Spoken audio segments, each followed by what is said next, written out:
বলছি সাসপেন্ড করা হলো আপনাকে? 100 বার সাসপেন্ড হব। সেনাবাহিনীর পাশে সম্মানীয় বিরোধী দলনেতা দাঁড়িয়েছেন। আমরা পশ্চিমবঙ্গের মানুষ সেনাবাহিনীর পাশে আছে।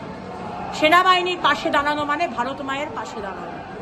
একবার নয়, দুবার নয়, হাজার হাজার বার সেনাবাহিনীর পাশে দাঁড়াবো। মমতা বন্দ্যোপাধ্যায় সেনাবাহিনীর কোনো অমর্যাদা আমরা সহ্য করব। মমতা বন্দ্যোপাধ্যায় আজকে বলতেই পারছেন না, রীতিমতো বলতেই পারছেন না, আপনারা এমন করেছেন। বলতে তো উনি বলতেই পারেন, মাইক ওনার কাছে আছে, কিন্তু আমরা উত্তর চাই। আজকে কেন বিরোধী দলনেতাকে সাসপেন্ড করে রাখা হলো, এর উত্তর আগে দিক, তারপর মুখ্যমন্ত্রী তারপর কথা বলবেন। আপনার বলার সময় মাইক বন্ধ করে দেওয়া হবে। আমার 30 মিনিট সময় ছিল, আমাকে বলতে দেওয়া হয়নি। আমার মাইক বন্ধ করে দেওয়া হয়েছে। যা লিস্ট ছিল সেই লিস্ট অনুযায়ী বলা হয়নি। আগে নাম ডাকা হয়েছে, নামগুলোকে ওলট পালট করে দিয়েছেন। অধ্যক্ষ মহোদয় যেটা করছেন খুব অন্যায় করছেন।